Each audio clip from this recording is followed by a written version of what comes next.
The enthusiasm for the race is already being reflected in clerks' offices across Wisconsin. Now, early votes are coming in faster than usual for a midterm election. Political reporter Jess Garb joins us from the News Center with more on those numbers, Jess. Well, we checked with a few municipalities around the area, and they're all saying the same thing. They're seeing more votes cast early this year than in the 2010 election. Like to vote? It's a steady stream at the Madison City Clerk's office, from registration You need to fill out this form. to the voting booth Make sure to darken the ovals next to your choices completely. to the final steps of voting absentee. Would you like a sticker? Sure. Sure, that's free advertising for us. It's been this way for 6 days now. Nearly 4,200 people voting early in Madison so far, already approaching the nearly 5,600 total that voted early in 2010 in more time, which was a bit surprising to early voter Cynthia Roskovich. A little bit, but yeah, it's a little bit because it's a off year, but I think there's been a lot of chatter out there, especially in Madison. I hope it's true everywhere in the state. It seems that's the case. A check with other Dane County municipalities show in-person absentee voting pacing ahead of 2010 in both Sun Prairie and Waunakee. Waunakee reporting more absentee voters in 1 week than reported in some 30 days of early voting in 2010.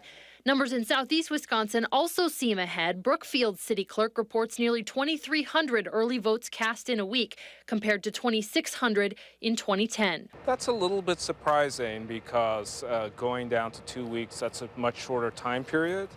But I think people are really engaged in this election, and people have also become more used to the idea of early voting in Wisconsin. Political scientist Don Moynihan says there's a chance that early voting trend drives down Election Day turnout, but it could also be an indication of enthusiasm on both sides. I think it tells us something about how the campaigns have gotten smarter about using early voting. And I think it also is interesting that it's not just an urban phenomenon, that campaigns across the state are using this as an opportunity to get their supporters out. Those voting are making it a point to hit the polls for either convenience or excitement. I think everybody's just anxious to get out and get their vote counted. So yeah, I'd say, it just seems like an indication of enthusiasm. Now, we try to get some statewide comparisons on early voting as well. The Government Accountability Board reported this afternoon of the state's largest municipalities, nearly 9,500 in-person absentee votes have been cast through Friday.